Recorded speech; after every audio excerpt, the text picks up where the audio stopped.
Hello, I'm Jackie Lucky, your financial planning maestro. This series of podcasts is aimed at financial planning professionals and also those who are looking to enter the financial planning profession. We will be talking during the podcast about all things Certified Financial Planner certification related, talking to other CFPs around the world, and also we will be dropping in on some new entrants who've just entered the financial planning profession, and we'll be checking up along the way on a regular basis with them to see how they're getting on. I hope you enjoy today's podcast.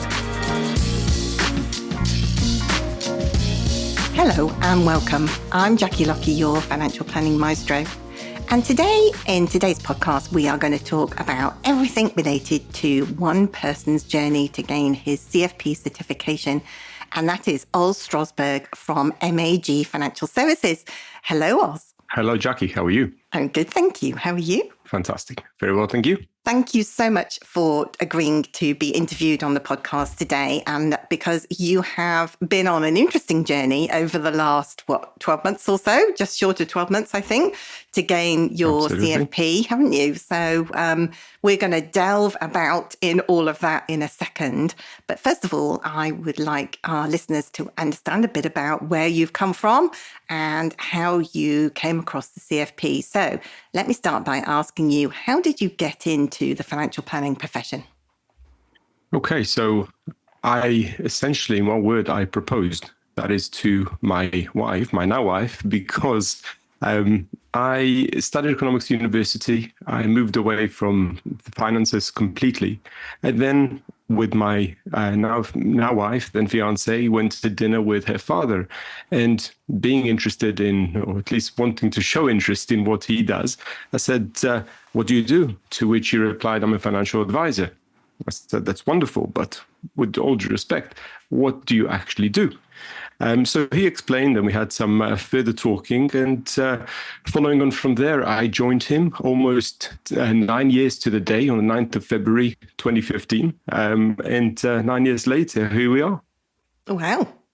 And was that primarily a financial advice role to start with? You went straight in of, learning the ropes and, going to client meetings. Was that kind of straight off the bat?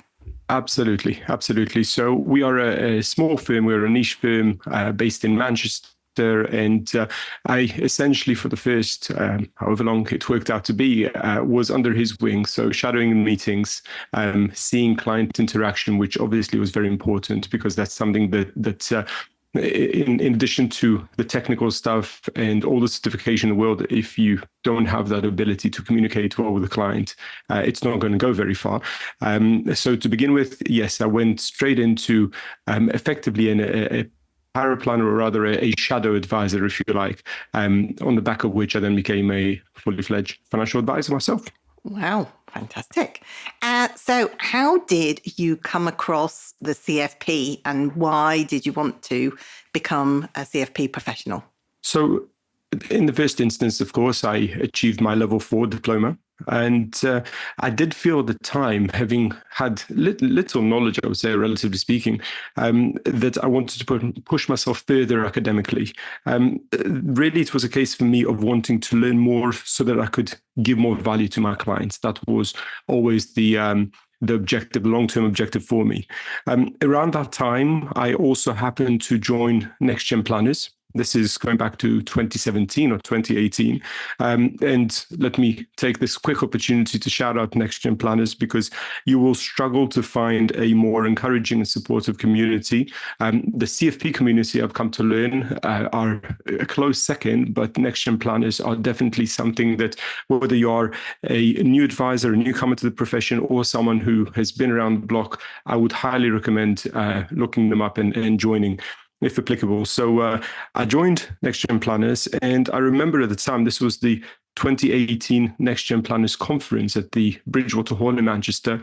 I actually had a 30-second conversation with another CFP professional called Amir Roshalima, and I asked him, should I now be going for chartered? Should I now be going for the CFP? Amir was a big proponent of the CFP. And he said to me, the level 6 chartered is great because other professionals recognize the term chartered. And so it should definitely be on your radar. but the CFP will be the aha moment, as he put it, in your financial planning career. And all I can say is Amir knew what he was talking about. I did study. I did end up going down the chartered route first, which really was quite lucky in hindsight, because the CISI, by the time I had completed my chartered studies, the CISI introduced a new pathway for chartered planners, and I'm happy to discuss that should you wish, Jackie. But it just meant that I was able to take 2 professional assessment units in lieu of the level 6 exam. And then onto the CFP, which, as Amir would said, just put it all together, just tied that bow around all the knowledge and all the years of experience with clients, and technically, it just seemed to complement everything that I've done to that point. Yeah. And I always say to people that it's quite hard to explain, like Amir said, your aha moment. It's very hard to explain until you've had it yourself, isn't it? So, looking back now, I used to say to people that, being chartered with a CII is great because you have those kind of blobs of technical knowledge, if you like. It's another technical term there. But the CFP and the case study assessment is about applying that knowledge. So you need the knowledge to start with, but actually being able to apply it in what appears to be a relatively straightforward fashion, although we'll get onto that in a minute, but with 4 conflicting client objectives, it actually becomes quite a complex piece of work, doesn't it? It very much does. And I do feel that looking back, I couldn't have taken it at a more perfect timing from my perspective. The reason being is that, as you rightly said, the chartered, with the CII chartered status, was brilliant at getting to a level that I guess other professionals would recognize that you have a certain understanding and you can provide a certain value to a client and to a client relationship. At the same time, learning cash flow modeling and financial planning and lifestyle financial planning was crucial. The CFP just seemed to thread that whole equation together. There is something that about the CFP case study that is really, it's not meant for clients, but one can very quickly see how you can take things out and improve the client experience that you give to your own clients by going through the CFP process. Yeah, absolutely. Completely agree. And that is echoed. I'm sure lots of CFP professionals who are listening are probably nodding away themselves right now as well. So tell us a little bit about how you found the case study. What was your initial approach? Did you have a particular plan of action set in place? I did know a little bit in advance, both from talking to CFP professionals, yourself and others, as well as listening to this very podcast, that the one thing that was plainly evident to me is that I would need support. Not only because I am in a boutique firm, so I don't have people to walk around corridors and have as a sounding board, not CFP professionals, but just how different it is relative to everything else I've done up until that point. So the first thing I did was join your 4-day intensive course, which again, in hindsight, was a rather good move. I think in reality, if I look back, there is absolutely zero chance that I would have passed it without having enrolled on the course. That's quite clear to me. And the reason is quite simple, because even someone who has done cash flow modeling, and whether you use your own proprietary cash flow modeling tools or whatever it may be, the CFP makes you think one step back on everything that you kind of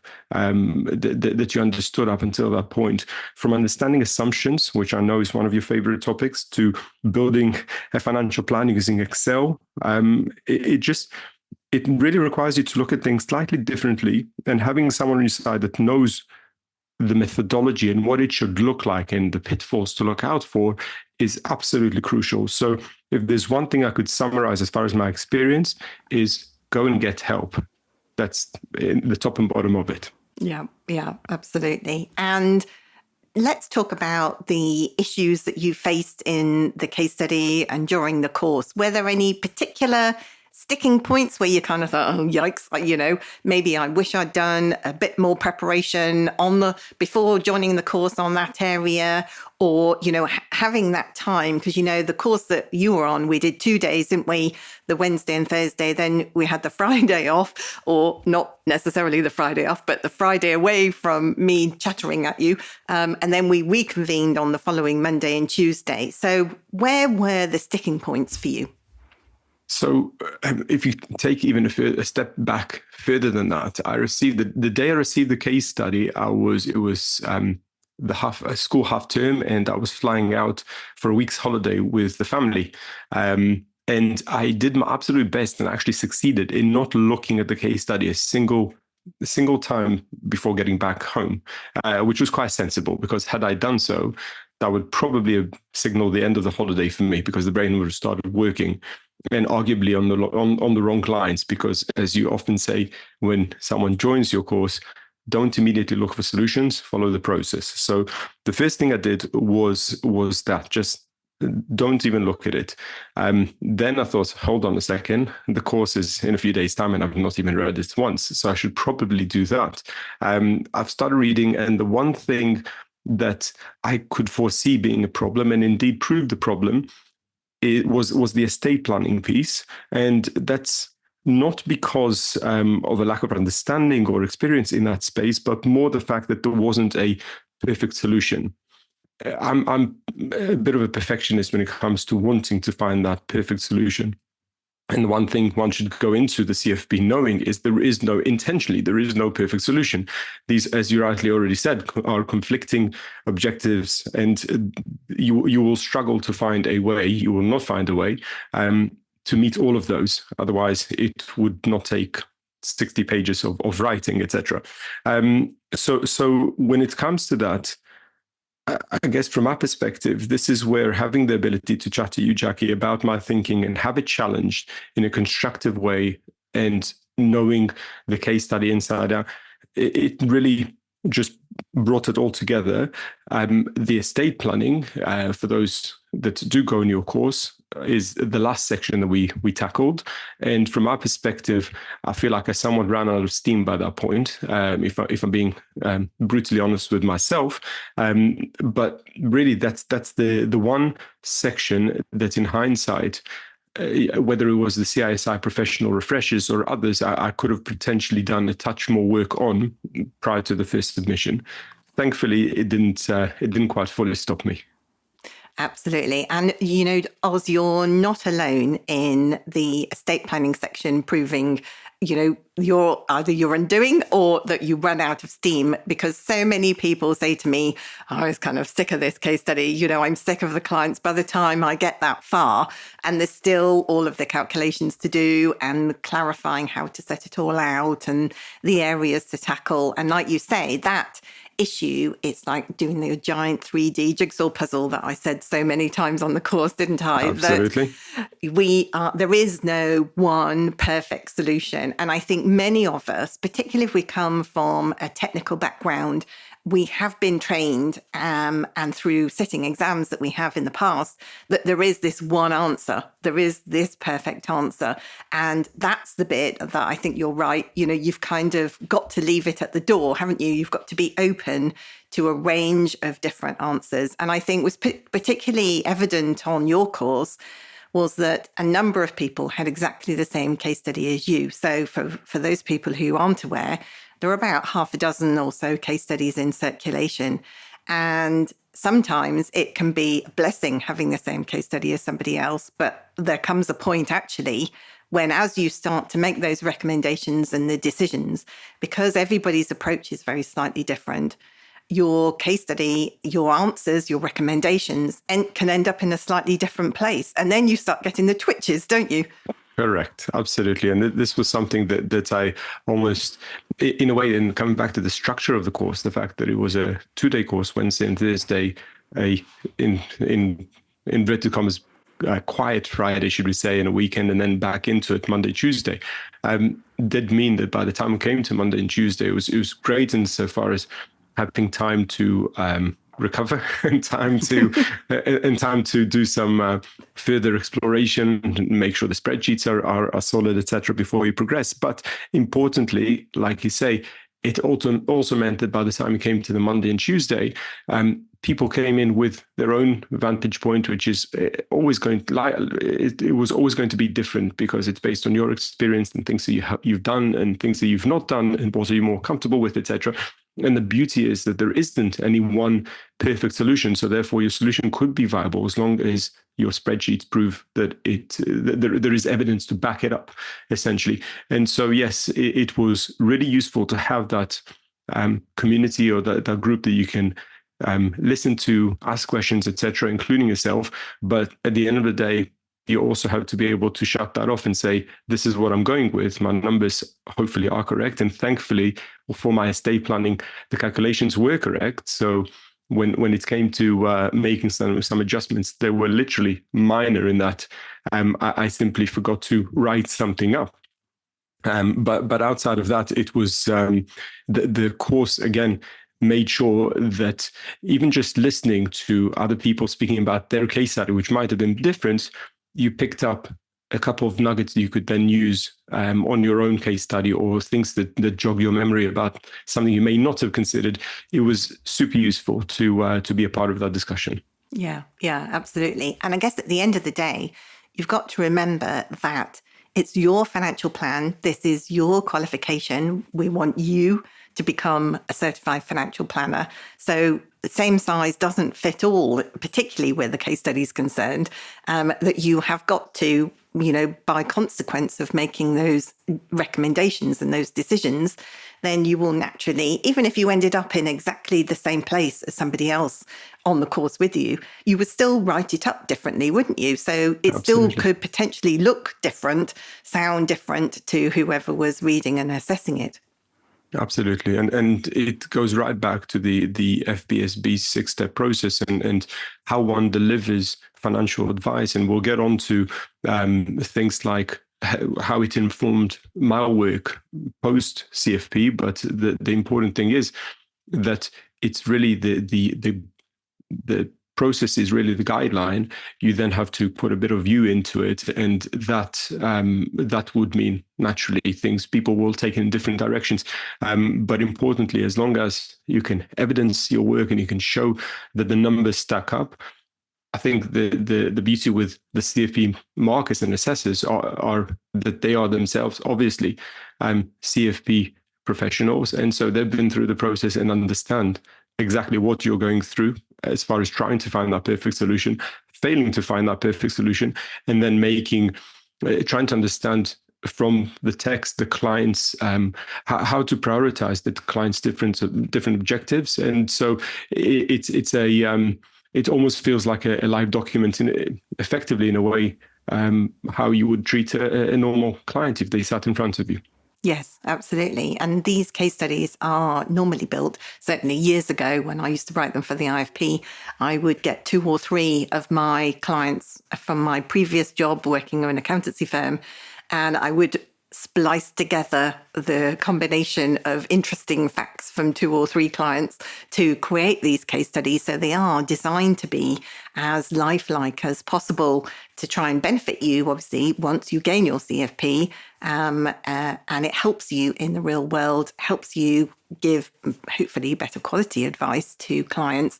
So let me ask you, before we move on to looking back and seeing what difference it's made to you on a day-to-day basis, just tell me how many hours you put into the whole financial plan assessment process. So this is a difficult one, and as I mentioned before, I've listened to many an episode of your podcast, and I know that previous guests have mentioned the 150 to 250 hours.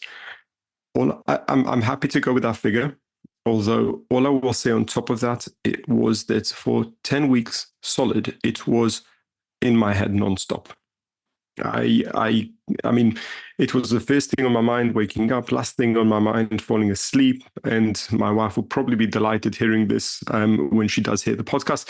But it's one of those things that is literally all-encompassing. It takes over your days, it takes over your evenings. And so whilst I can't give you an exact number, the 150 to 250 is just when you are probably solidly working on it, but it does not leave your mind whilst you're in that 10-week stretch. Yes, and that's very true. So if you have another half at home or parents at home, it's something you do need to warn them about, I think, before you embark on this process, absolutely. isn't it? Absolutely. I remember interviewing somebody else. I think it was Daniel, and he was saying that, his wife was absolutely sick to the back teeth of him talking about it. Well, he was putting the kettle on in the morning. He was talking about these clients whilst she was making dinner. He was sat there chatting to her, and he was still talking about the clients. When they were getting ready for bed, he was still talking about the clients, and she was like, "Oh my God, these clients." It sounds very familiar. That's all I can say. Very, very familiar. Excellent. Well, at least it was only the kind of 10 weeks-ish. So tell me what happened. You sent your first submission in, and what happened next? Yes, so I sent my first submission, and to be very frank, I know that you always recommend, and you state outright, the beauty of the case study is that you have both the case study, so the information, as well as the marking criteria. So really, you should be in a position where you are able to mark yourself. I'm terrible at that. If I'm being, again, intellectually honest with myself, I'm absolutely terrible at sitting there and saying, have I answered, this or that? And so I didn't do it. I'm sorry, Jackie, for just advising you of this now. But the key was that from a point of view of what happened, I submitted, I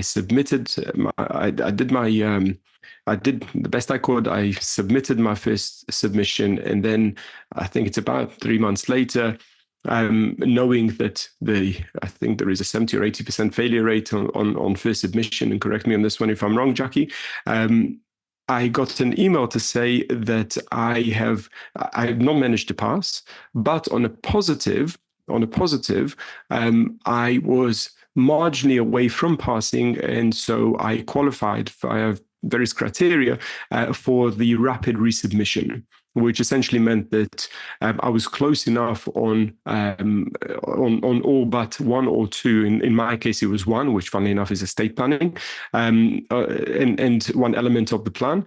And I had, should I opt for it, I had 3 weeks in which to resubmit a second submission, and then I would get my result. I think it was 5 weeks after that. So that was instead of having another 10-week stretch and waiting further for the results on second submission, which of course, having reflected and having looked at my submission again, and then also arranging to discuss things with you, Jackie, I took the opportunity and managed to pass through this on my second submission through this rapid resubmission pathway, which, there you go, I was very, very pleased with. 3 days before Christmas, I got a thumbs up. So that was a nice way to sign off on 2023. Absolutely. And many congratulations for doing all of that. Your testimony, your patience, your determination all came to the fore for you to be able to be successful. And it's great testament to your hard work that you could just get that very marginal fail with just that one area, that all-elusive, running out of steam estate planning area to Indeed. fix. So fantastic. Very, very well done from all of us here. So thank you. Looking back then, now you've had a little bit of time to reflect on all of the ups and downs of becoming a certified financial planner. What are your takeaways? Where has it benefited you? So interestingly, even as I was doing even as I was writing the case study or preparing the spreadsheets, which, by the way, I have to say I absolutely loved. I'm sorry if I offend anyone, but I really enjoyed the spreadsheets. Once I got up and running with them, tweaking them was great fun. It was actually the writing that I found a bit more painful, and that's probably again why estate planning, which was the last thing we handled, was the write-up was not quite enough to get me over the line. But nevertheless, even whilst I was doing the case study, and definitely following the completion before I even got my result, I started, just prompted me to look at how we do things at MAG Financial Services, the proposition, the processes, literally from the ground up. And the idea really was, again, using the FPSB's process, six-step process, just to see how we can add more value to our client relationships. So things like the case study itself, if there was if there was ever to be a discovery session that doesn't quite meet those kind of standards as far as what I saw in the case study, we need to go back and get information. If we wanted to have complete clarity, as you have to a degree in the case study, on what the objectives are, have them reviewed and go and speak to the client about how do we make them both quantifiable and put a term in place and things like that. So it just made me reassess how we can improve our processes. And really, strangely, taking the CFP made me also, on a separate note, more confident in the value that we do bring to clients, and how, when we do things right and collaboratively with the clients, the impact that it can have on the client's lives. So it did both. It did both simultaneously, make me challenge everything that we do, but at the same time show me the kind of value that, or rather give me confidence in the kind of value that we can bring to a client relationship. And that's really interesting, because, quite a lot of people say to me that it helps them, maybe in client meetings, like you were saying, going back for that extra clarification, or actually when you're in the meeting, just kind of, sitting with a client and helping them understand, what their objectives might be, just asking those few extra questions that maybe you wouldn't have asked before. Absolutely. It shows you that, or rather it tells you, doing the CFP and undertaking the certification, that really, in order to be the best version of a planner that you can be, you need as much information from the client, even if the client at the time doesn't quite see the point in telling you. So it's really asking you to fish for all the information, to have kind of completeness in mind, and not be afraid to dig a bit deeper, because sometimes the client might not know themselves how and what impact that the answer that they're giving might have. Yes. And I think also it gives you that opportunity to say to the client, well, I can kind of transport you in your bubble to the future and open the doors and show you what the future might look like. But there are going to be some, as we found in the case study, some natural consequences of things that can't be achieved along the way. So then it can give the clients that space to be able to think and discuss with you whether that really is the most important thing, for example, or whether actually something else that has to give along the way, maybe that is more important actually in hindsight. Absolutely. And actually, coming back to the case study, the one frustration, and I'm sure you've experienced it over many years, is the fact that you can't go back to the clients and clarify whether objective 1 or objective 2 are more important to them. You have to try and figure that out based on the text. Whereas in real life, you do have the opportunity, should you wish to take it, to go back to the clients, whether it be through a strategy meeting or a follow-on discovery, to say, look, in reality, the numbers don't quite stack up. Let's talk about why is this important. Let's talk about whether one is more important than the other, how best to meet in the middle, etc. So actually, the frustrations that you might have with a case study and the inability to have a further discussion with the client is, in real life, you can allay this by going back, asking the questions, and figuring out what is the best path, given any conflicting objectives you may have. Absolutely. And so in that confidence that gaining the CFP has given you, has it made you look again or about the kind of the style of the client interviews that that take place?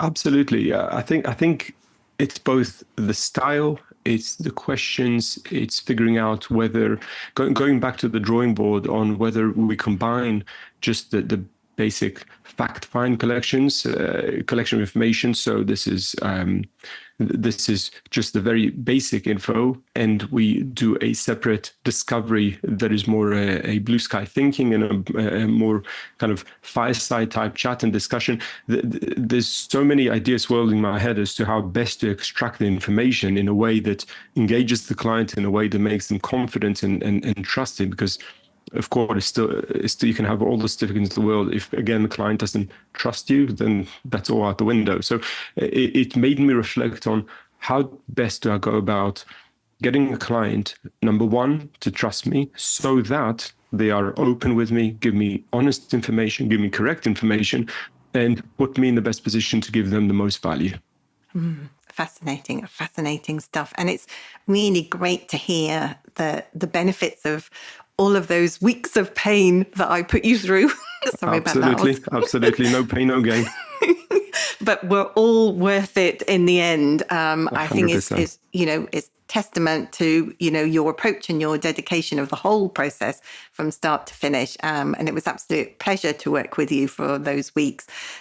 So we are nearly at the end of our time together today, Oz, but I would like you to give us some tips for those people who are thinking about embarking on the CFP process. Maybe they're sat on the fence, or maybe they've heard that, I've got to give up my life for those 10 weeks. Give us some tips and then words of encouragement. Absolutely. So I'll actually start with the words of encouragement, with your permission, Jackie, because the one thing I've realized, I mentioned earlier Next Gen Planners and what a community it is. The one thing I've realized is that the CFP community is absolutely phenomenal in its willingness to support aspiring CFP professionals. I've spoken with a number, I've reached out to a number, and every single one of them has had time to give, has had a willingness to support, and always left me saying, if you ever need any help, or if you ever want to chat about something, give me a shout. So that's as far as encouragement. And again, separate to Next Gen Planners, because it's a slightly different person that is within the CFP community. But as far as encouragement, everyone has been extremely, extremely supportive. So that's the first thing that I would say. You're joining what, as a newbie to the club, is a very, very strong community and a supportive community. That's the first thing. As far as tips, and I have been giving this some thought. So my first tip would be timing. Timing obviously is important, but what people often miss, and I mean, in hindsight, it is silly, because with a 70 or 80% failure rate on first submission, you have to think not just about the initial 10-week window to ensure that you're able to commit to it, but look at when the results will be coming out. You can see the date on whatever submission window you're working on, and make sure that at the very least the next 2 or 3 weeks after that, in the hope that you do, if you were to fail, like me, you'll qualify for the rapid resubmission, make sure those are free, just in case. Because if you do get that email to say, this is, unfortunately, you haven't passed this time, really the last thing you would want is to then have to cancel client meetings or free up some weeks after. So 2 or 3 weeks after, make sure those are also ring fenced for potential CFP work. That's the first tip that I would say. Thankfully, in my experience, it worked well. But again, it's something that should be considered. My second tip is, if you are chartered, if you happen to be chartered with the CII, to look at the professional assessment pathway. So, I mean, from my perspective, I would take 2 online assessment modules over a level 6 exam any day of the week. And once you do register, you've got a year to take those two modules. And I can tell you from experience that they are a lot better, let's put it this way, a lot easier, I would dare say, than a level 6 exam. So effectively, from that perspective, if you are already chartered, it's a really nice route to straight onto the case study effectively. And the final point I would make, and I cannot, even though I've mentioned this plenty of times during our discussion, the final point I would make is, first and foremost, seek help. It doesn't matter how experienced you are as an advisor. It doesn't matter whether you've been doing cash flow modeling since the day you left university or before that. Knowing what a CFP case study submission should look like and how to avoid the pitfalls is absolutely crucial in this whole process. And I'll say it again, from my perspective, I will not have passed without the course and Jackie's support. That's from my perspective, plain and simple. Thank you, Oz. That's very kind. And it's been an absolute pleasure to talk to you this afternoon. Thanks very much for joining me today. Thank you very much for your time. It's really interesting, isn't it, to listen to different people who have different experiences of gaining their certified financial planner certification, or maybe developing the financial planning profession at large. If you know anybody who you think might be interested in listening to any of these podcasts, then please do pass on our details. That's it for me. I hope you've enjoyed today's episode. See you again soon. Bye for now.